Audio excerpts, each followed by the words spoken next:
إن هذا كان لكم جزاء وكان سعيكم مشكورا۔ گزشتہ درس میں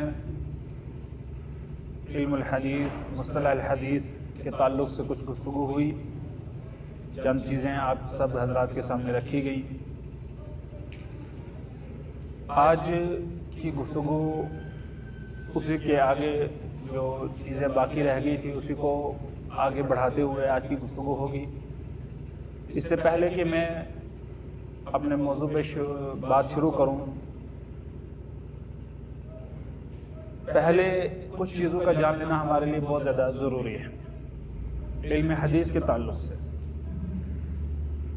چونکہ جب صحابہ کرام نے احادیث یاد کی تھی اور قرآن کریم بھی اسی وقت نازل ہو رہا تھا، بہت سارے لوگ یہ اشکال آپ لوگوں کے سامنے لائیں گے، آپ کے ذہن میں یہ شک یہ شبہ پیدا کرنے کی کوشش کریں گے کہ قرآن کو حدیث کے ساتھ ملا دیا گیا یا حدیث کو قرآن کے ساتھ ملا دیا گیا، یا وہ یہ کہیں گے جی قرآن اس وقت صحابہ کرام لکھا کرتے، لکھ کے یاد کرتے، تو احادیث کو لکھا نہیں گیا۔ سب سے پہلے جو احادیث لکھی گئی، جمع ہوئی، تدوین کی گئی احادیث کی، تو وہ 100 سال کے بعد کی گئی۔ ابن شہاب الزہری نے کی، یا دوسرے کسی کا نام لیں گے آپ کے سامنے، کہیں گے جی انہوں نے کی۔ لیکن آپ لوگوں کو یہ جان لینا بہت زیادہ ضروری ہے کہ نبی اکرم صلی اللہ علیہ وسلم کے زمانے میں احادیث مبارکہ لکھی جاتی تھی۔ کئی سارے صحابہ تھے جو لکھا کرتے تھے، اور کئی سارے صحابہ آپ جانتے ہیں اکثر بیشتر لوگ جو اس وقت پڑھنا لکھنا نہیں جانتے تھے، تو کئی سارے لوگ نہیں بھی لکھتے تھے، وہ زبانی یاد کیا کرتے تھے۔ قرآن حکیم کو اللہ کے نبی صلی اللہ علیہ وسلم جب جو بھی آیت نازل ہوتی تو نبی اکرم صلی اللہ تعالیٰ علیہ وسلم فرماتے اس آیت کو فلانی آیت کے بعد فلانی صورت میں لکھ دو، تو صحابہ کرام لکھ دیا کرتے۔ اس طریقے سے قرآن کریم علیحدہ مکمل لکھا گیا۔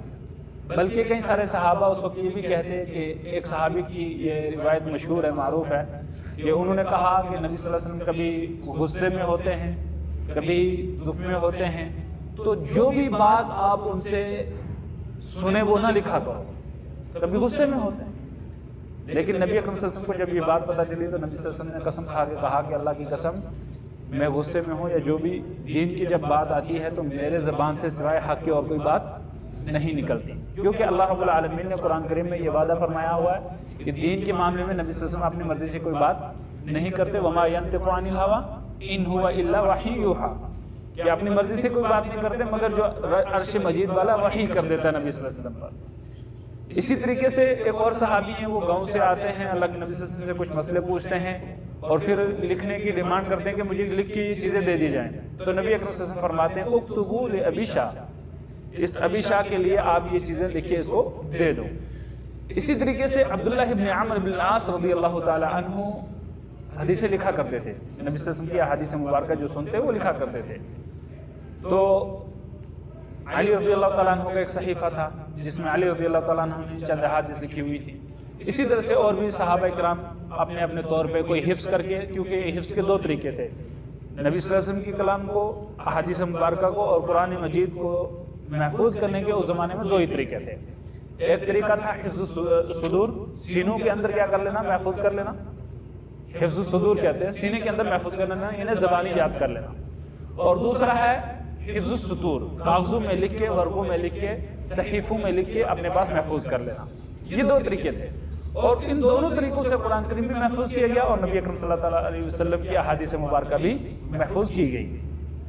اس لیے سارا تدوین کا علم، جو تدوین کا کام تھا، علم حدیث کو جمع کرنے کا کام جو تھا، وہ اسی وقت نبی اکرم صلی اللہ علیہ وسلم کے زمانے سے ہی شروع ہو گیا۔ قرآن کریم بھی جمع ہوا اور نبی اکرم صلی اللہ علیہ وسلم کے زمانے سے احادیث مبارکہ بھی لکھی جانی شروع کی گئی۔ لیکن قرآن حکیم کو نبی صلی اللہ علیہ وسلم کی وفات کے بعد فوراً ابو بکر صدیق رضی اللہ تعالیٰ عنہ کے زمانے میں جمع کر دیا گیا، پھر عثمان ابن عفان رضی اللہ تعالیٰ عنہ کے زمانے میں اس کی کاپیاں کر کے، نسخے کر کے ادھر ادھر بڑے بڑے شہروں میں بھیجا گیا صحابہ کے زمانے میں۔ اسی طریقے سے جو صحابہ کا زمانہ ختم ہوتا ہے، آخری صحابی ان کی جو وفات ہے وہ 110 ہجری ہے، تو وہ صحابہ کا زمانہ کب تک ہے؟ 110 ہجری تک. 110 ہجری تک آخری صحابی جو وفات پاتے ہیں وہ 110 ہجری کو پاتے ہیں. لہذا صحابہ کا زمانہ بھی 110 ہجری تک ہوتا ہے. اور اس سے پہلے کچھ صحیفوں کی شکل میں جمع موجود تھی، احادیث مبارکہ لکھی ہوئی موجود تھی، کچھ زبانی یاد تھی، اور سند کے ذریعے، جیسے کہ سند کے بارے میں آپ نے پچھلے درس میں سنا کہ سند کیسے کیسے کیا کیا ہوتا ہے اس کے بارے میں، تو سند کے ذریعے لکھ کے جمع کر کے اس سے اس نے سنی، اس سے آگے 10 لوگوں کے سنتے سنتے یہاں تک کہ محدث تک پہنچی اور محدث نے پھر کتاب کے اندر جمع کر دیا حدیث مبارکہ. تو یاد کر کے صحابہ کرام نے، پھر تابعین نے، تبع تابعین نے، آگے جو ان کے شاگرد ہیں انہوں نے آگے تک یہ علم پہنچایا. لیکن کچھ صحیفے، کچھ جو ہے سطور کی شکل میں لکھی ہوئی احادیث مبارکہ موجود تھی. اس لیے یہ دونوں چیزیں ذہن نشین ہونی چاہیے کہ قرآن حکیم اور نبی اکرم صلی اللہ علیہ وسلم کی احادیث مبارکہ یہ دونوں علیحدہ لوگوں نے لکھی، جمع کی اور یاد بھی کی، علیحدہ یاد کی اور پھر آگے امت تک پہنچائی. صحابہ کرام، اللہ کے نبی صلی اللہ علیہ وسلم نے فرمایا صحابہ کے بارے میں، اصحابی کلہم عدول، میرے سارے صحابہ کیا ہیں؟ عادل ہیں، انصاف پرست ہیں، حق پر ہیں. اور عدالت کے بارے میں آپ نے سنا کہ عدالت کس کو کہتے ہیں؟ کہ انسان کے اندر کوئی بھی ایسی چیز جو خوارم المروءہ ہو وہ بھی اس میں نہ پائی جاتی ہو، اور اسی طرح سے استقامت دین. خوارم المروءہ میں سے جو بھی چیزیں ہیں، چاہے وہ لباس کے معاملے میں ہے، چاہے وہ اس کے جو دینی اس کا شعار ہے اس کی وجہ سے ہے، نماز روزہ نہ کرنے کی صورت میں ہے، یا جو بھی اسلامی آداب ہیں ان میں سے کوئی بھی چیز کم ہے تو وہ خوارم المروءہ میں سے آتی ہے کہ اس نے مروت میں جو چیزیں آتی ہیں اس میں سے کچھ چیزوں کی کمی کی ہے، لہٰذا یہ خوارم المروءہ میں سے آتا ہے. اور استقامت دین اس کے اندر اگر نہیں ہے تو وہ بھی خوارم المروءہ میں سے آتا ہے. تو نبی اکرم صلی اللہ علیہ وسلم فرماتے ہیں کہ میرے سارے کے سارے صحابہ کیا ہیں؟ دین پر مستقیم ہیں، قائم ہیں اور ثابت قدم ہیں. اسی طریقے سے خوارم المروءہ میں سے کوئی بھی چیز ان کے اندر نہیں پائی جاتی. یہ نبی اکرم صلی اللہ علیہ وسلم کی گواہی ہے صحابہ کے تعلق سے. اس کے بعد جو صحابی کہتے کس کو ہیں؟ نبی اکرم صلی اللہ علیہ وسلم کے حدیث کے بارے میں تو آپ نے سن لیا حدیث کہتے کس کو، لیکن صحابی کس کو کہتے ہیں؟ صحابی ہر وہ شخص ہے جس نے نبی اکرم صلی اللہ علیہ وسلم کو دیکھا، سن تمیز میں ہو یا اس سے پہلے بھی. جو صغار صحابہ، چھوٹے بچے، سن تمیز آپ کو پتا ہے. صحابی جس نے نبی اکرم صلی اللہ علیہ وسلم کو دیکھا، صرف دیکھنا ہی کافی نہیں ہے، دیکھنے والے اور بھی مشرکین مکہ زور سارے تھے، مدینہ کے یہودی بھی تھے اور دوسرے لوگ بھی تھے. لیکن جن لوگوں نے نبی اکرم صلی اللہ علیہ وسلم کو دیکھا اور ان پر ایمان لے آئے اور اسی ایمان پر ثابت قدم رہے یہاں تک کہ ان کی وفات ہو، یا ایمان لائے، نبی صلی اللہ علیہ وسلم کو دیکھا اور ایمان لے آئے، دل سے تصدیق کی، زبان سے بھی تصدیق کی اور کیا کیا کہ عمل سے بھی ثابت کیا. لیکن ان میں سے کبھی کسی فتنے کا کوئی شکار ہو گیا، کیونکہ فتنے ہوئے نبی صلی اللہ علیہ وسلم کے بعد کئی سارے فتنے ہوئے. اگر کوئی صحابی کسی فتنے کا شکار ہو گیا اور اس فتنے کی وجہ سے اگر اس کے اوپر ارتداء کا، مرتد ہونے کا حکم بھی لگا، پھر اس نے توبہ کر لی، استغفار کر لی، بیچ میں اگر اس کا ارتکاب ہوا لیکن اس نے پھر توبہ کر لی، استغفار کر لی، فوراً رجوع کر لی. جس طرح سے آپ جانتے ہیں کئی سارے لوگوں نے کہا کہ ہم زکوٰۃ نہیں دیں گے، نبی اکرم صلی اللہ علیہ وسلم کو ہم زکوٰۃ دیا کرتے تھے، لہٰذا آپ نبی صلی اللہ علیہ وسلم نہیں رہے تو زکوٰۃ بھی ہم نہیں دیں گے، زکوٰۃ دینے سے انکار کر دیا. اور اگر کوئی عمدن قصدن جان بوجھ کر زکوٰۃ دینے سے انکار کرے گا اور زکوٰۃ کو اسلام کا رکن نہیں مانے گا، وہ دائرہ اسلام سے خارج ہے. اسی طریقے کے کئی سارے مسئلے ہوئے. کچھ صحابہ اس میں جن کو ایک اپنی اس پر اجتہاد بھی تھا، اس کی وجہ سے کسی نہ کسی وجہ سے کوئی نہ کوئی کسی نہ کسی فتنے کا شکار ہو گیا، جتنے بھی شکار ہوئے، اور ان میں سے جو بھی توبہ کر کے استغفار کر کے نبی اکرم صلی اللہ تعالیٰ علیہ وسلم کے ساتھ واپس اس ایمان پہ آ گئے، واپس اللہ کے نبی صلی اللہ علیہ وسلم کا کلمہ پڑھ لیا، رسالت کا اور شہادتین کا اقرار کر لیا، واپس اس پہ توبہ استغفار کر لی، تو وہ صحابی مانا جائے گا. اور اس کی عزت و احترام، وقار سیم انہی صحابہ جیسا ہے جن کے اندر یہ ساری چیزیں نہیں ہوئی، جن کے ساتھ یہ سارے مسائل نہیں ہوئے. لہٰذا نبی اکرم صلی اللہ تعالیٰ علیہ وسلم کے صحابی کی تعریف کیا ہوئی کہ جس شخص نے بھی نبی صلی اللہ علیہ وسلم کو دیکھا، بحالت ایمان دیکھا، اور اس کے بعد ایمان لانے کے بعد پھر اسی ایمان پہ ثابت قدم رہا، اگرچہ بیچ میں سے کوئی صحابی ارتداء کا شکار بھی ہوا اور پھر وہ ایمان کی حالت میں موت پا گیا، اگر اس کی ایمان کی حالت میں موت ہوتی ہے تو وہ صحابی ہے. تو صحابہ کے بارے میں نبی صلی اللہ علیہ وسلم نے فرما دیا اصحابی کلہم عدول. یہ مقدمہ تھا تھوڑا سا اس علم کے تعلق سے، علم حدیث کے تعلق سے، جو کہ بہت ہی اہم ہے. اور ہم نے گزشتہ درس میں یہ کہا تھا کہ جو اتصال السند یعنی سند جب متصل ہونی چاہیے، جو صحیح حدیث کی تعریف ہے اس میں سے ایک چیز آئی تھی کہ سند متصل ہونی چاہیے، اور اگر سند متصل نہیں ہے تو دو چیزیں ہیں جو اس کو مخل کرتی ہیں، جو اس کے اندر پرابلم کھڑی کرتی ہیں، اور وہ کیا ہے؟ پہلی چیز ہے الشذوذ، شاذ۔ شاذ کیا ہے؟ شاذ حدیث کس کو کہتے ہیں؟ شاذ کیا ہے؟ وہ اس کا مطلب یہ ہے کہ کوئی بھی راوی، وہ جو باقی ثقات روات ہیں، ثقہ راوی ہیں، ان کی مخالفت کرتا ہے۔ ثقہ جو روات ہیں، جنہوں نے ایک ثقہ روات جو مضبوط راوی ہیں، انہوں نے ایک روایت کی ہے، اور یہ آدمی آتا ہے آگے، وہ ان کی مخالفت کرتا ہے۔ مخالفت الثقات ایک چیز یہ آگئی جس کی وجہ سے وہ شاذ چیز لے آیا، شاذ و نادر وہ شاذ چیز لے آیا جو ایک طرف جمع غفیر ہے یا دوسرے لوگ ہیں جو ثقات ہیں وہ ایک بات کہہ رہے ہیں اور یہ الگ سے ایک نئی بات کہہ رہا ہے، تو یہ شاذ بات ہے جی، جیسے ہم بھی کہتے ہیں۔ اس کے بعد ثقات بھی کون سے؟ جو اس سے افضل ہیں، جو اس سے راجح ہیں، زیادہ مضبوط ہیں قوت حافظہ میں، اور عدالت کے معاملے میں بھی وہ اس سے زیادہ اچھے ہیں، ضبط الحدیث یعنی حدیث کو یاد رکھنے کے معاملے میں بھی، اس کو پوری طرح سے محفوظ رکھنے کے معاملے میں بھی وہ کیا ہیں؟ اس سے زیادہ محفوظ ہیں۔ اور اسی طرح سے جو ثقات ہیں ان کی کثرت ہے، تعداد بھی زیادہ ہے، یہ اکیلا ہے یا ایک ہے یا دو ہیں، لیکن جو ثقات ہیں جو بات دوسری کہہ رہے ہیں وہ اس سے زیادہ ہے۔ یہ تین چار چیزیں جو ہیں وہ الگ سے کہتا ہے، اس لیے وہ شاذ بن جاتی ہے۔ جب شاذ بن گئی تو وہ حدیث کیا ہو گئی؟ اس میں علت آ گئی، شاذ بھی ہو گئی وہ، اور اس میں کوئی نہ کوئی وجہ ہوگی جس وجہ سے ہم اس کو صحیح کے درجے پہ نہیں لا سکتے، صحیح لذاتی ہی کے درجے پہ نہیں لا سکتے۔ میں بہت ہی اختصار کے ساتھ ذکر کروں گا۔ اس کے بعد ایک اور چیز کہی تھی ہم نے، وہ ہے علت قادحہ، ایسی علت جو اس کو صحیح کے درجے سے نیچے لے آتی ہے۔ علت کیا ہے کہ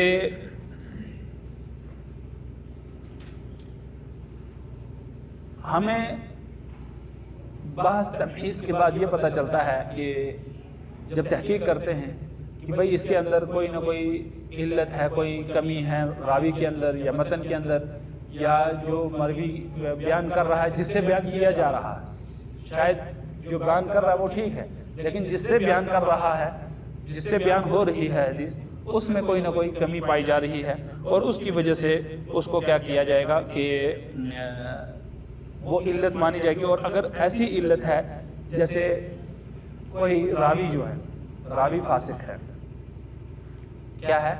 فاسق ہے، کوئی راوی ہے ایسا جو اس کے اندر فاسق ہے، یا کوئی راوی ایسا ہے جو سیء الحفظ، جس کو بھولنے کی بیماری ہے، جو یاد نہیں رکھ پاتا، یہ بھی علت ہے، یا کوئی راوی ایسا ہے اس میں جس نے جو مبتدع ہے، بدعت کرتا ہے، کوئی ایک بدعت کی اس نے زندگی میں لیکن مبتدع ہے۔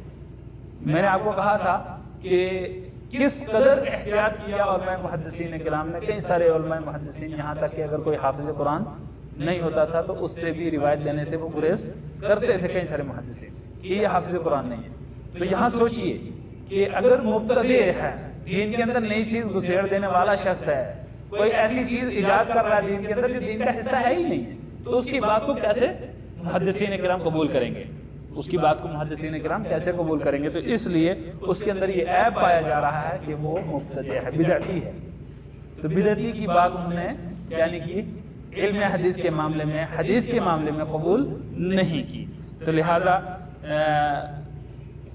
اور وہ بدعت اس کی جو حدیث ہے اس کو کیا کر رہی ہے؟ مضبوط کر رہی ہے۔ بدعت، جس بدعت کا وہ قائل ہے، وہ اسی بدعت کے حوالے سے وہ حدیث لا رہا، کہہ رہا ہے نہیں نبی صلی اللہ علیہ وسلم نے یہ کام ایسے کرنے کو کہا۔ کئی سارے کام ہیں نا اس وقت، آپ کتنے سارے اعمال جانتے ہیں لوگ کر رہے ہیں کہ فلانا کام بھی سنت ہے، فلانا کام بھی سنت ہے، فلانا کام بھی سنت ہے، کئی ساری سنتیں بنا کے رکھی ہوئی ہیں۔ تو وہ جب آپ جا کے ڈھونڈتے ہیں، سنتوں کی تحقیق کرتے ہیں، پتہ یہ چلتا ہے آپ کو کہ وہ ساری کی ساری من گھڑت روایتوں سے ثابت ہیں یا ضعیف حدیثوں سے ثابت ہے، اور ان کے اندر وہ علت قادحہ، وہ علت پائی جا رہی ہے جو علت اس حدیث کو صحیح نہیں ہونے دے رہی۔ لہٰذا اس کی بدعت کو وہ حدیث یا جو وہ حدیث لے آیا ہے یا وہ ایسا مبتدع ہے کہ اپنی بدعت کو مضبوط کرنے کے لیے وہ ایسی حدیث لاتا ہے، تو ایسی حدیث کو ہم صحیح نہیں مانیں گے، اس کے اندر یہ علت پائی جا رہی ہے، علت قادحہ پائی جا رہی ہے، لہذا وہ صحت کے درجے سے صحیح کے درجے سے اتر کے ضعیف پہ آ جائے گی، الا یہ کہ کوئی اور ادھر ادھر سے ہمیں روایات مل جاتی ہیں جو صحیح صحابہ ثقات راوی ہیں ان سے ثابت ہے، ثقات سے ثابت ہے، اور وہ اس کو مضبوط کر رہی ہے، تو پھر وہ اس کا حکم جو ہے وہ بدل جائے گا۔ اب ایک مسئلہ ہے، اس کی مثال جو یہ میں آپ کو بتا رہا ہوں علت، تو ایک حدیث بیان کی جاتی ہے اکثر بیشتر کہ جو حائضہ عورت ہے وہ عورت قرآن نہیں پڑھے گی، اسی طریقے سے جو جنبی حالت میں جنابت کی حالت میں ہے جو عورت یا مرد جنابت کی حالت میں وہ قرآن نہیں پڑھے گا، جبکہ یہ صحیح نہیں ہے، یہ حدیث صحیح نہیں ہے، یہ ضعیف ہے، یہ اس کے اندر یہ ایک ان کا جو مسلک ہے اس کو وہ کیا کر رہے ہیں، مضبوط کر رہی ہے، اسی طرح سے یہ بنائی گئی ہے، یہ صحیح نہیں ہے۔ اس کی وجہ یہ ہے کہ نبی اکرم صلی اللہ علیہ وسلم کے ساتھ عائشہ صدیقہ رضی اللہ عنہا جو ان صحیح حدیثیں ان کی مخالفت کرتی ہے، یہ حدیث صحیح احادیث کی مخالفت کرتی ہے۔ صحیح احادیث کیا ہے؟ نبی اکرم صلی اللہ علیہ وسلم جاتے ہیں حج کے لیے، عائشہ صدیقہ رضی اللہ تعالیٰ عنہ حج میں ساتھ ہیں نبی صلی اللہ علیہ وسلم کے، اور ان کو یہ مہینہ جو پیریڈ تھا وہ آ گیا، تو انہوں نے نماز نہیں پڑھی، باقی سارے کام انہوں نے کیے، دعائیں بھی کی، اذکار بھی کیے، قرآن کریم کی تلاوت جو زبانی یاد تھا وہ قرآن کریم بھی پڑھا، اس میں حرج نہیں ہے۔ اگر آپ جنابت کی حالت میں ہیں تو آپ کوئی زبانی قرآن پڑھ رہے ہیں، آپ پڑھ سکتے ہیں، جو اذکار ہیں وہ کر سکتے ہیں، صورتیں جو آپ زبانی یاد ہیں وہ پڑھ سکتے ہیں، قرآن کریم کو ہاتھ نہ لگائیں، لیکن زبانی پڑھنے میں حرج نہیں ہے، لیکن اس حالت میں زیادہ رہنا جائز نہیں ہے مرد کے لیے۔ لیکن خواتین کا چونکہ مسئلہ ہوتا ہے 4-5 دن وہ حسب ان کا جیسے جیسے ہوتا ہے ان کا معاملہ، تو اس میں ان کی مجبوری ہوتی ہے 4-5 دن تک، تو کیا وہ 4-5 دن تک قرآن کریم نہیں پڑھے گی؟ بالکل بھی ذکر و اذکار نہیں کرے گی، دین سے دور رہے گی، تاکہ جتنے جادو سحر جن بھوت وہ سارے ان کے اوپر سوار ہوں۔ تو اس لیے کیا ہے کہ یہ صحیح احادیث کی مخالفت کرتی ہے، اس لیے یہ چیز جو ہے یہ صحیح نہیں رہتی، یہ روایت صحیح نہیں۔ اس کے بعد منقطع السند، جو منقطع سند ہے، سند کٹی ہوئی، اس کی سب سے پہلے تعریف، منقطع السند کا مطلب کیا ہے؟ هو الذي لم يتصل سندہ، وہ حدیث جس کی سند متصل نہ ہو، یعنی یہ راوی ہیں، یہ بیچ والے اپنے استاد کو اس کو جمپ کر کے چھوڑ کے جا کے ان سے بیان کرتے ہیں، یہ بیچ میں سے ہٹا دیے، ایک آدمی کو ہٹا دیا، یہ 2 آدمی کو ہٹا دیا، اس کے آگے اقسام ہیں، یہ ساری کی ساری ضعیف کی قسمیں ہیں، یہ یاد رکھیے گا، یہ ضعیف کی قسمیں۔ منقطع السند میں جتنی بھی آپ کو مثالیں دی جائے گی یا جو بھی نام احادیث کے بتائے جائیں گے وہ ساری کی ساری ضعیف احادیث ہیں، ٹھیک ہے؟ تو سب سے پہلے منقطع السند کی تعریف کیا ہے کہ جس کی سند متصل نہ ہو اور جو صحیح کی جو شروط ہیں وہ اس میں پائی نہ جاتی ہوں، صحیح کی جو شروط ہیں یا حسن لذاتی ہی کی جو شروط ہیں وہ اس میں پائی نہ جاتی ہوں، صحیح اور حسن کی جو شروطیں آپ کو بتائی گئی ہیں، تو وہ حدیث کیا ہوگی؟ منقطع السند ہوگی۔ اور اس کی 4 قسمیں، کتنی؟ منقطع السند اس کی 4 قسمیں، پہلی قسم ہے مرسل، دوسری معلق، تیسری ہے معضل اور چوتھی ہے منقطع، یہ 4 قسمیں۔ اب کیا ہے؟ مرسل و معلق و معضل و منقطع۔ تو سب سے پہلے مرسل حدیث کیا ہے؟ مرسل حدیث ہے ما رفعہ الی النبی صلی اللہ تعالی علیہ وسلم صحابی لم یسمع منہ او تابعی، کہ ایسی روایت جو نبی اکرم صلی اللہ تعالی علیہ وسلم کی طرف مرفوع کی گئی ہو، کہا گیا ہو، روایت کرنے والا صحابی ایسا صحابی جس نے نبی صلی اللہ علیہ وسلم سے نہیں سنا، ڈائریکٹ نبی اکرم صلی اللہ علیہ وسلم کی مجلس میں موجود نہیں تھا، آپ سے نہیں سنا، لیکن وہ کہتا ہے کہ نبی اکرم صلی اللہ تعالی علیہ وسلم نے فرمایا، یا تابعی جس نے نبی صلی اللہ علیہ وسلم کو دیکھا ہی نہیں، یا نبی صلی اللہ علیہ وسلم کے زمانے میں وہ موجود ہی نہیں ہے، نبی صلی اللہ علیہ وسلم کے زمانے میں موجود ہی نہیں۔ تابعی آپ جانتے ہیں تابعی کس کو کہتے ہیں؟ جو نبی صلی اللہ علیہ وسلم کے زمانے میں جس نے نبی صلی اللہ علیہ وسلم کو نہیں دیکھا اور نبی صلی اللہ علیہ وسلم سے ملاقات بھی اس کی نہیں ہے، وہ تابعی ہے، کیونکہ وہ صحابہ سے ملا ہے، تو صحابی نہیں ہے، تابعی ہے۔ تابعی کیا کہتا ہے؟ قال النبی صلی اللہ تعالی علیہ وسلم، نبی صلی اللہ علیہ وسلم نے فرمایا، یا کہتا ہے عن رسول اللہ صلی اللہ تعالی علیہ وسلم، رسول اکرم صلی اللہ علیہ وسلم سے بیان کرتا ہے، تو یہ حدیث کیا ہوگی؟ مرسل ہوگی۔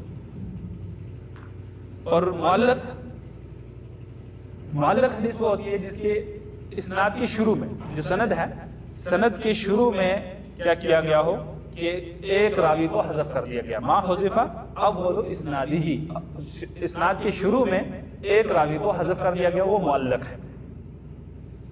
اور معضل وہ ہے جس میں سند کے بیچ میں، معضل وہ روایت ہے کہ جس میں سند کے بیچ میں دو راوی جو ہیں یا دو سے زیادہ لگاتار، دو یا دو سے زیادہ لگاتار پے در پے اس میں سے ہٹا دیے گئے. مثال کے طور پر یہ راوی ہیں، یہ بیان کر رہے ہیں، اور یہ صاحب کیا کریں، اٹھا کے دو آدمی، آپ اور آپ دو کو بیچ میں سے ہٹا دیتے ہیں. آپ دونوں سے انہوں نے سنا تھا باری باری، یا آپ سے انہوں نے سنا، ان سے انہوں نے سنا، انہوں نے کیا کیا، ان کو بھی ہٹا دیا، حذف کر دیا، آپ کو بھی حذف کر دیا، ڈائریکٹ ان پہ پہنچ گئے اور ان سے جا کے بیان کرنا شروع کر دیا. لہٰذا یہ کیا ہے، یا اس سے بھی زیادہ، دو سے بھی زیادہ، کبھی کبھار دو سے بھی زیادہ راوی بیچ میں سے ہٹا دیے جاتے ہیں، تو وہ معضل کہلائے گی. اور منقطع کیا ہے، جس میں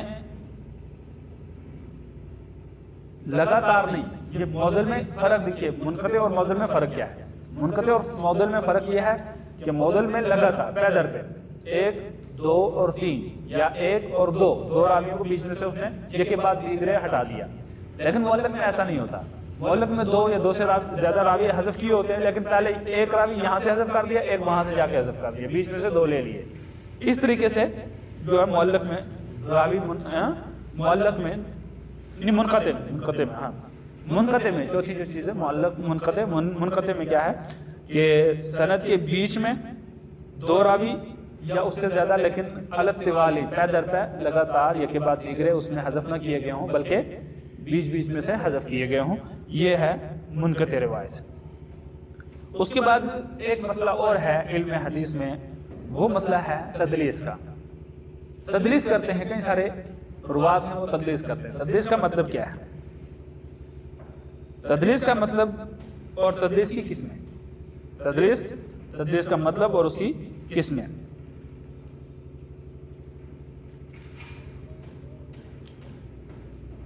کہ حدیث کا ایسا سیاق لایا جائے سند کا یا حدیث کا، کہ یا سند کی جو سیاق ہے اس کو ایسا بیان کر دیا جائے کہ جو اس کی روایت ہے وہ جو دوسرے کی روایت ہے اس سے زیادہ اعلیٰ ہے، زیادہ مضبوط ہے، زیادہ افضل ہے. اس طریقے سے وہ اس انداز میں حدیث کو لاتا ہے اور اکثر چیزوں کو بیچ میں سے چھپاتا جاتا ہے، تو وہ تدلیس کرتا ہے.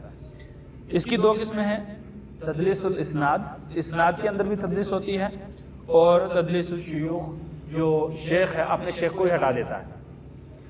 سنا کسی سے، انہوں نے سنا ان سے، لیکن دیکھا کہ یہ لوگوں میں زیادہ مشہور نہیں ہے، تو آپ زیادہ مشہور ہیں، زیادہ معروف ہیں، لوگ جانتے ہیں کہ بھئی فلانا شیخ زیادہ یا کچھ بھی ہے، کوئی بھی وجہ ہو سکتی ہے، تو وہ ان کو ہٹا کے ان کے سے جا کے بیان کرتا کہ میں نے فلانے سے یہ بات، فلانے راوی سے یہ روایت ہے، تو وہ ہٹا دیتا، اپنے شیخ کو بیچ میں سے ہٹا دیتا ہے. ایک اسناد کے اندر تدلیس کرتا ہے اور دوسرا شیوخ. اسناد کی کیا ہے؟ اسناد جو تدلیس ہوتی ہے اس کے مطلب کیا ہے؟ ان یروی امن لقیہ ما لم یسمعہ من قولہ، کہ وہ روایت اس سے کرتا ہے جس سے وہ ملا نہیں ہے. وہ ایسے راوی سے روایت کرتا ہے جس سے وہ ملا ہے یا نہیں ملا. امن لقیہ، وہ ملا ہے اس سے یا نہیں ملا ہے. جو چیز ملاقات تو ہو گئی، یا بسا اوقات ملاقات بھی نہیں ہوتی ہے، لیکن کبھی کبھار کیا ہوتا ہے ملاقات ہو چکی ہوتی ہے، لیکن اس سے وہ حدیث اس نے سنی نہیں ہوتی ہے. اب شیخ ہیں، ایک ہی ہم معاصر ہیں، آپ سے اس نے سنا ہے، لیکن اس سے ملاقات نہیں ہوئی ہے، یا ملاقات ہوئی لیکن سنا نہیں ہے. یہ حدیث آپ سے سنی ہے، ان سے نہیں سنی ہے، لیکن آپ سے ملاقات ہوئی ہے راوی کی، وہ آگے آپ سے بیان کرتا ہے. ان کو بیچ میں سے ہٹا دیتا ہے، جن سے سنی ہے ان کو مٹا دیتا ہے، لیکن آپ سے جا کے کیا کرتا ہے؟ بیان کرتا ہے. جس کو اس نے دیکھا ہے اس کے بعد سنی نہیں ہے، جس کو دیکھا ہے اس سے سنا نہیں ہے، لیکن اس سے وہ جا کے روایت کرتا ہے. اور ایسے لفظ سے کہ جس سے ان سننے والے کو یہ یقین ہو جائے یا یہ شک ہو جائے کہ اس نے اس کو دیکھا ہے یا اسے سنا ہے. اس سے دیکھا بھی ہے، اس سے ملاقات بھی ہے اور اسے سنا بھی ہے. کبھی سنا نہیں ہوتا ہے، لیکن وہ جا کے کہتا ہے، دیکھا بھی نہیں ہوتا ہے، جا کے کہتا ہے کہ فلانے سے یہ روایت ہے، لفظ ایسا لاتا ہے جس سے یہ پتہ چلتا ہے کہ اس کو اس نے دیکھا بھی ہے اور اس سے ملاقات بھی ہوئی ہے اور اس کے بعد اس نے یہ روایت بھی سنی ہے۔ تو کہے گا الفاظ کون سے الفاظ وہ استعمال کہے گا کہ قال فلانے نے یہ کہا، یا فعل فلانے نے ایسا کیا، یا ان فلان فلانے سے میں ایسے روایت کرتا ہوں۔ یہ الفاظ ہیں جن الفاظ کے ذریعے وہ حدیث کو بیان کرتا ہے۔ اس طریقے سے اگر وہ الفاظ لاتا ہے سند کے اندر قال عن یا سمع وغیرہ اس طرح کے الفاظ لاتا ہے تو عن زدہ لاتا ہے، تو یہ بھی یاد رکھیں کہ اگر وہ ثقات میں سے نہیں ہیں تو پھر وہ تدلیس، اور جس کی اگر ملاقات نہیں ہوئی تو تدلیس اس نے کی ہے، اور تدلیس کے وقت میں آپ جانتے ہیں کہ اس کا کیا حکم ہے، تو یہ تدلیس الاسناد ہوگی۔ اور اس کے بعد جو تدلیس الشیوخ ہے، تدلیس الشیوخ کیا ہے کہ راوی جو ہے وہ کیا کرتا ہے، ان یسمی الراوی شیخہ او بصفت یغیر ما اشتہر بہ، کہ راوی اپنے شیخ کو مٹا دیتا ہے، تدلیس کر دیتا ہے، ہٹا دیتا ہے اپنے شیخ سے، اور دوسرے شیخ سے جا کے روایت کرتا ہے ایسی صفت کے ساتھ کہ جس سے معنی یا اس کا بدل جاتا ہے، طریقہ بیان بدل جاتا ہے، بیان کا طریقہ جو ہے وہ بدل جاتا ہے، اور دوسری بات وہ کہہ دیتا ہے جو لوگوں میں مشہور ہیں اس کی وجہ سے، ان کی شہرت کی وجہ سے جا کے ان سے بیان کرتا ہے، اور سنا اس نے کسی اور سے ہوتا ہے، بیان کسی اور سے کیا ہوتا ہے، لیکن جا کے اس اپنے شیخ کو ہٹا دیتا ہے بیچ میں سے اور دوسرے شیخ سے جا کے روایت کو بیان کر دیتا ہے۔ تو یا وہ جو شیخ بڑا کبھی کبھار کو ایسی وجہ کرتا ہے کہ وہ جو شیخ جس سے وہ سنا ہے وہ عمر میں چھوٹا ہے اس سے، یعنی جو میں مثلا روایت کر رہا ہوں تو میرے سے عمر میں میرا استاد جو ہے وہ چھوٹا ہے، تو میں یہ سمجھتا ہوں کہ میرا استاد چھوٹا ہے تو میں ان سے بیان کروں گا تو شاید کچھ میری توہین ہو جائے یا کچھ ہے، تو میں اس کو ہٹا دیتا ہوں اپنے استاد کو، کسی اور بڑے کا جا کے نام لے لیتا ہوں۔ اور بھی کئی ساری وجوہات ہوتی ہیں جس کی وجہ سے وہ کیا کرتے ہیں کہ تدلیس شیخ کی، اپنے شیخ کی تدلیس کرتے ہیں، کبھی شہرت کی وجہ سے اور کبھی عمر میں چھوٹا ہونے کی وجہ سے، تاکہ ایسے الفاظ لے آؤں جس سے لوگوں کو یہ پتہ چلے کہ یہ اس نے سنا ہے، اور اس کے مختلف جو ہیں مقاصد ہوتے ہیں۔ یہ مقاصد ہیں جن کی وجہ سے کیا کرتے ہیں، اور اس میں کئی ساری اقسام ہیں، پھر آگے کئی سارے اس کے اندر بھی کئی ساری چیزیں ہیں، کافی ساری تفصیل ہے جن کو تفصیل کو یہاں پہ ذکر کرنا میرے خیال میں ٹھیک نہیں ہے، کیونکہ یہ ایسی تفصیل ہے کہ اگر طالب علموں کے لیے بتائی جائے تو وہ زیادہ بہتر ہے۔ اب یہاں پہ جو عام لوگ ہیں ان کو یہ چیزیں بتائی جاتی ہے تاکہ پتہ چل جائے تدلیس کیا ہوتی ہے، تاکہ پتہ چل جائے منقطع، معضل یا مرسل یا معلق، یا اس طرح کی روایات اگر کبھی آپ سنتے ہیں کہ یہ معلق حدیث ہے تو آپ کو پتہ ہونا چاہیے کہ معلق کیوں ہے، مرسل ہے تو پتہ ہونا چاہیے کیوں مرسل ہے، اسی طرح سے منقطع ہے تو کیوں منقطع ہے، تو یہ اور کیا فرق ہے اس میں۔ تو پھر اس کے بعد ایک اور چیز ہے مضطرب، حدیث کو کہیں گے مضطرب، میم ضاد غا را با، اس کی تعریف اور اس کا حکم۔ تعریف کیا ہے؟ مختلف الروات فی سندہ اور متنہ متعذر الجمع فی ذلک فی الترجیح۔ مضطرب یہ ہے کہ روات کا اختلاف ہو اس کے سند میں یا متن میں، سند میں یا متن میں کیا ہے کہ اختلاف روات کا، اور اگر محدث بیٹھ کے ان کے درمیان تطبیق کرنا شروع کرے، جمع کرنا شروع کرے، دونوں کی باتوں کو ملانے کی کوشش کرے کہ اس میں جمع ہو جائے تاکہ عمل کیا جا سکے، تو اس میں ان کے درمیان جمع کرنا ممکن نہ ہو، جو سند اور متن میں جو اختلاف ہے روات کا اس کو تاکہ جمع کرنا مشکل ہو اور اس میں منع نہ کر سکے، جمع نہ کر سکے، کس وجہ سے جمع کرنی ہے؟ ترجیح کے لیے جمع کرنا ہے، کس کو راجح قرار دیں، کس کو مرجوح قرار دیں، کس میں زیادہ عمل کرنا افضل ہے، کس میں نہیں ہے، تو جب اس کے لیے جمع کرنے کی کوشش کرے محدث تو جمع اس میں نہ کر پائے۔ اگر جمع کرنے میں انسان کو دقت آتی ہو تو محدث کو دقت آتی ہو، تو ایسا اختلاف ہے روات کے درمیان اور متن کے درمیان، اس میں جو روات کا جو اختلاف ہے سند اور متن میں، سند اور متن دونوں میں روات کیا کرتے ہیں؟ ایسا اختلاف کرتے ہیں جس کے درمیان جمع کرنا مشکل ہو، تو یہ ایسی روایت جو ہے وہ مضطرب کہلائے گی، ایسی روایت مضطرب کہلائے گی۔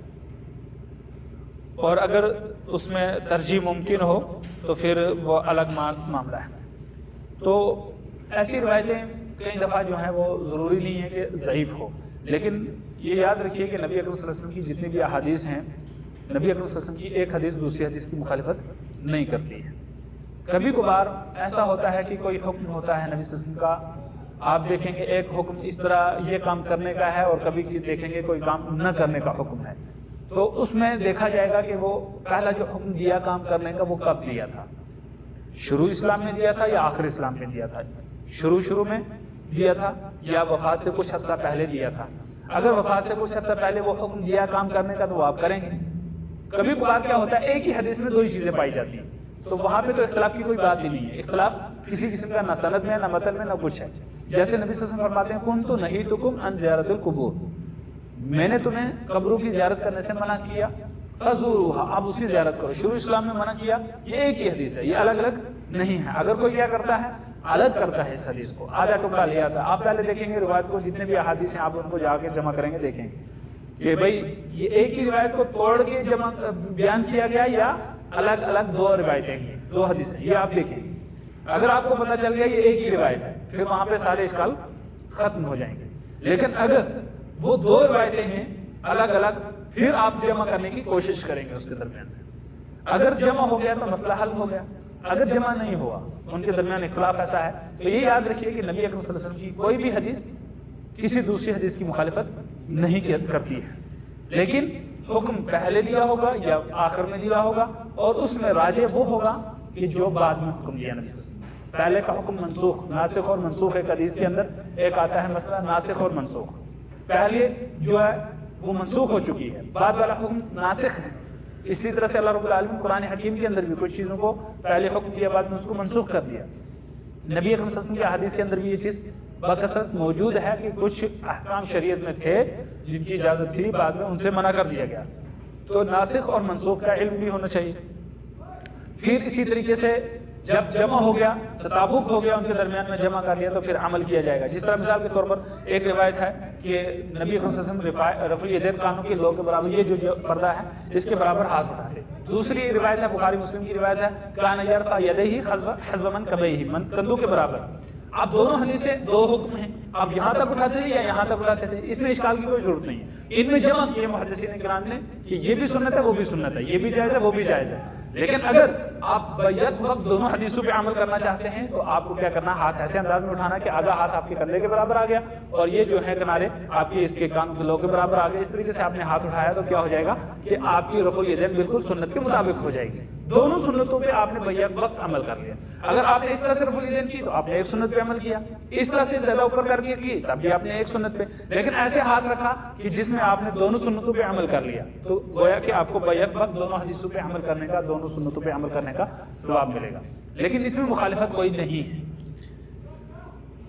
پھر ضروری نہیں ہے کہ ہر مضطرب جو حدیث ہے جس میں اضطراب پایا جاتا ہے وہ کیا ہو، ضعیف ہو، اس میں کچھ ضعیف بھی ہوں گی اور کچھ کیسے، لیکن مضطرب جو آپ یہ یاد رکھیں کہ جب بھی مضطرب آپ سے کوئی کہے تو یہ قابل حجت نہیں ہے، الا کہ اگر اس میں قابل حجت نہیں ہے وہ ضعیف مانی جائے گی، الا یہ کہ اس میں جمع محدث کر لے اور ان کے درمیان تطابق ہو جائے، جمع ہو جائے۔ اگر جمع ہو گیا تو پھر وہ اضطراب کے درجے سے باہر آ گئی، اس وقت آپ عمل کر لیں گے۔ اگر وہ مضطرب ہی رہتی ہے تو پھر مضطرب حدیث قابل عمل نہیں ہے، وہ ضعیف ہے۔ اس کے بعد ایک مسئلہ اور ہے، وہ ہے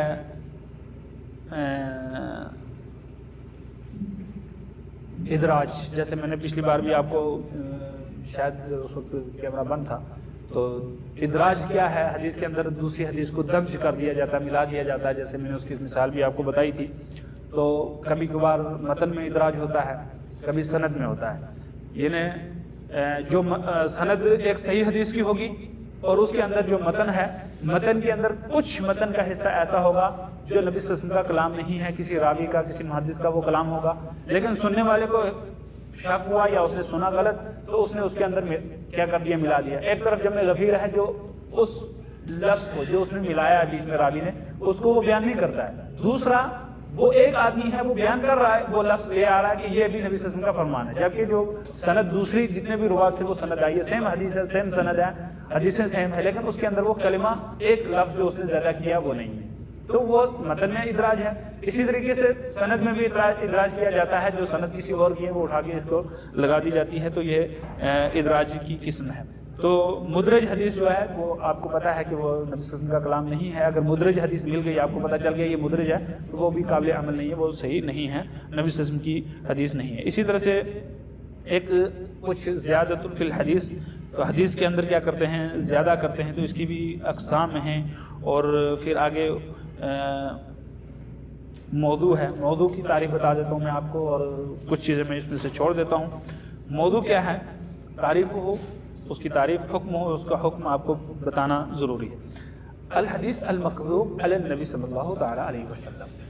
حدیث موضوع کیا ہے، الحدیث. حدیث اس کو کیوں کہتے ہیں؟ موضوع روایت ہے، من گھڑت روایت ہے، نبی صلی اللہ علیہ وسلم کی طرف منسوخ کی گئی ہے، مکذوب ہے، نبی صلی اللہ علیہ وسلم پر جھوٹی باندھی گئی ہے. لیکن چونکہ اس کی نسبت نبی صلی اللہ علیہ وسلم کی طرف کی جاتی ہے، جس وجہ سے اس کو حدیث موضوع روایت ہم کہتے ہیں، یا موضوع حدیث کہتے ہیں کہ یہ حدیث موضوع ہے. کیوں؟ کیونکہ اس کی نسبت نبی صلی اللہ علیہ وسلم کی طرف کی گئی. کہا گیا کہ نبی صلی اللہ علیہ وسلم نے فرمایا، جبکہ اللہ کے نبی صلی اللہ علیہ وسلم نے فرمایا نہیں ہوتا ہے. تو کیا ہے کہ الحدیث المکذوب علی النبی صلی اللہ تعالی علیہ وسلم، نبی اکرم صلی اللہ علیہ وسلم پہ جھوٹی باندھی گئی حدیث، اس کو موضوع کہتے ہیں. اس کے بعد یہ حدیث یہ یاد رکھیے، اس کا حکم کیا ہے، یہ مردود ہے، اس کے اوپر عمل نہیں کیا جائے گا. یہ مردود ہے، فوراً رد کی جائے گی. جو بھی موضوع روایت جب بھی آپ سنیں گے، پڑھیں گے، دیکھیں گے کہ اس کے آگے موضوع لکھا ہے، آپ تحقیق کر لیں گے، اگر پتہ چل گیا کہ واقعی میں یہ موضوع ہے، یا جو محدثین کرام اس پہ مشہور ہیں اس علم میں اور انہوں نے اس پہ کام کیا ہے، تو انہوں نے اس کو موضوع کہا ہے، تو لہٰذا وہ موضوع روایت ہے، وہ قابل عمل نہیں ہے، اور اس پہ عمل آپ ہرگز نہیں کریں گے. آپ کو پتہ چلے گا کیسے کیسے. ایک تو جس نے وہ حدیث گھڑی ہوتی ہے، وہ کہتا ہے کہ میں نے یہ حدیث گھڑی ہے.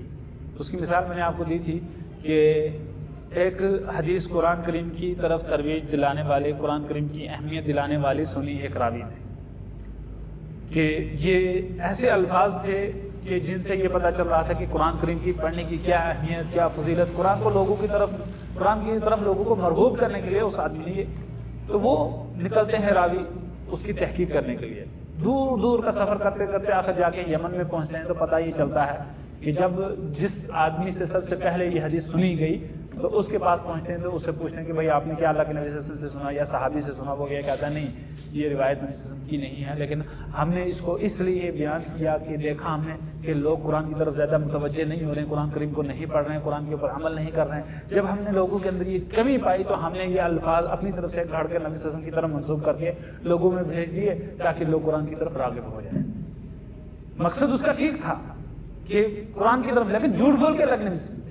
تو یہ مکذوب روایت ہے. راوی خود اقرار کرتا ہے، کیا کہتا ہے کہ یہ میں نے اس وجہ سے گھڑی، کوئی بھی وجہ بتا کے وہ بتاتا ہے، کہتا ہے کہ جی میں نے گھڑی. اس سے آپ کو پتہ چل جائے گا کہ یہ حدیث مکذوب ہے. دوسرا، ایسی حدیث ہے جو انسان کی عقل سمجھ میں بھی نہیں آتی ہے، وہ الفاظ جو ہیں وہ عقل میں نہیں آتے انسان کی، اور وہ عقل سے باہر ہے. یا جو ایسی حدیث کی مخالفت ہے کہ جو عقل کے بالکل مطابق کا موافق ہے، جس سے بات سمجھ میں آتی ہے، مطلب پتہ چلتا ہے، لیکن اس کی مخالفت کرتی ہے، تو اس سے اس کے درمیان جمع بھی نہیں ہو سکتا، اس میں یقین، شک، یہ اس طرح کے سارے معاملات اس میں پائے جاتے ہیں. اس میں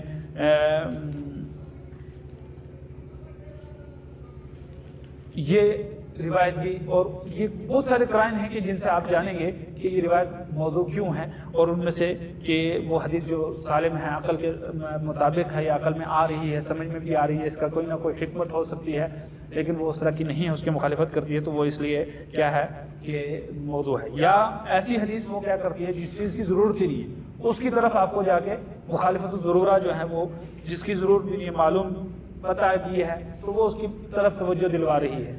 تو مخالفت للمعلوم بالضرورت من الدین، کہ دین کے اندر کچھ چیزیں معلوم ہیں، واضح موجود ہیں، قرآن و سنت کے احکام اس کے لیے موجود، صحیح حدیث میں موجود ہے، لیکن اس کی وہ مخالفت کرتی ہے. ایسی جس کی ضرورت بھی ہے، کبھی اس کی مخالفت کرتی ہے، کبھی مخالفت جو ہے وہ کسی شرعی حکم کی، عقیدے کے معاملے میں، دوسرے معاملات میں وہ مخالفت کرتی ہے.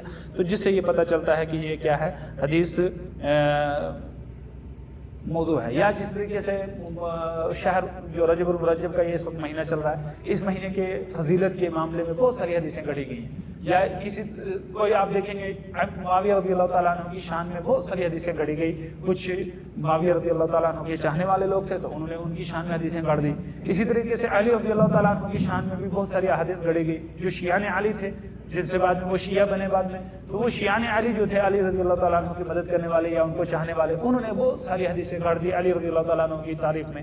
تو یہ اس طریقے سے کیا ہیں کہ کئی ساری وجہ ہیں جن سے وجوہات ہیں جن سے یہ پتہ چلتا ہے کہ یہ حدیثیں من گڑت ہے یہ روایت. اور جب پتہ چل جائے کہ یہ روایت من گڑت ہے تو ایسی کسی بھی روایت پہ عمل کرنا جائز نہیں ہے. اور علم عقیدہ کے معاملے میں بھی کئی ساری حدیثیں ہیں جو موضوع ہیں نبی صلی اللہ علیہ وسلم کے گڑھی گئی ہیں. جیسے کہ آدم علیہ السلام کے بارے میں بھی کہا جاتا ہے. دیکھیے جو قرآن کریم کی سیدھی مخالفت کرتی ہے یہ چیز.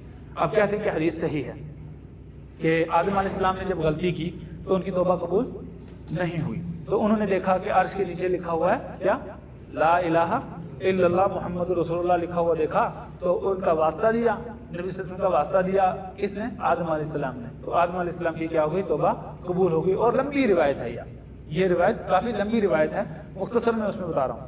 تو اب کہتے ہیں کہ جی جس کے لیے کون مکان بنے, زمین بنی, آسمان بنا, اور پتہ نہیں کیا کیا سب چیزیں, یہ ساری کی ساری من گھڑت روایات سے ثابت شدہ چیزیں ہیں جو کہ من گھڑت روایات ہیں جن پہ عمل نہیں کرنا ہے. اب دیکھیے آدم علیہ السلام کے بارے میں اللہ رب العالمین نے قرآن میں کیا فرمایا؟ فَتَلَقَّى آدَمُ مِن رَبِّهِ کَلِمَاتٍ, کہ آدم علیہ السلام کو اللہ رب العالمین کی طرف سے کچھ کلمات سکھائے گئے. وہ کلمات انہوں نے پورے کیے تو اللہ رب العالمین نے ان کی توبہ قبول کی. وہ کلمات بھی اللہ رب العالمین نے قرآن کریم میں دوسری جگہ بیان فرما دیا. فرمایا کہ وہ کلمات کیا تھے؟ قالا, تو دونوں نے کہا, کس نے؟ آدم اور مائی حوا علیہم السلام دونوں نے کیا کہا؟ ربنا ظلمنا انفسنا وان لم تغفر لنا وترحمنا لنکونن من الخاسرین. یہ کلمات تھے جو آدم علیہ السلام کو سکھائے گئے. ان کلمات کو انہوں نے پورا کیا تو اللہ رب العالمین نے ان کی کیا کی؟ توبہ قبول کی. یہ قرآن کہہ رہا ہے. لیکن ادھر یہ روایت کیا کہہ رہی ہے کہ آدم علیہ السلام نے عرش کے نیچے لکھا ہوا دیکھا, لا الہ الا اللہ واسطہ دیا نبی اکرم صلی اللہ علیہ وسلم کی شان بڑھانے کے لیے. اس سے کیا نبی صلی اللہ علیہ وسلم کی شان بڑھے گی؟ بلکہ یہ اللہ کے نبی صلی اللہ علیہ وسلم کی توہین ہے. یہ اللہ کے نبی صلی اللہ علیہ وسلم کی شان بیان کرنے والی چیز نہیں ہے. اسی طرح سے اور بھی کئی لوگوں کے بارے میں کئی ساری چیزیں جو ہے مشہور کی جاتی ہیں. علی کل حال کئی سارے قرائن ہیں جن سے یہ جانا جاتا ہے کہ یہ موضوع روایت ہے. لیکن مختصر آپ کے لیے یہ کہ قرآن جاننا تو خیر طالب علموں کا کام ہے, لیکن آپ کے لیے یہ کہ جب پتہ چل گیا کہ یہ من گھڑت روایت ہے, کوئی سکہ آپ کو یہ بتا رہا ہے, سکہ راوی ہے یا آپ کے سامنے جو قابل اعتماد شخص ہے وہ آپ کو بتا رہا ہے کہ بھئی جو علم حدیث کا کیا کرتا ہے, نالج رکھتا ہے, یا اس میں آپ جانتے ہیں کہ وہ پڑھتا ہے, کتابیں دیکھتا ہے, وہ آپ کو بتا رہا ہے یہ روایت موضوع ہے, تو لہٰذا آپ اس پہ عمل نہیں کریں گے. اور موضوع من گھڑت روایت ہوتی ہے جو اللہ کے نبی پہ باندھی گئی ہوتی ہے. تو آج کا درس اسی کے ساتھ ختم ہوتا ہے. تو اس میں کچھ چیزیں اور باقی رہتی ہیں, اگر انشاءاللہ زندگی رہی تو پھر مزید چیزیں جو ہیں وہ پوری کی جائیں گی. اقول قولی ھذا واستغفر اللہ لی ولکم ولسائر المسلمین انہ تعالی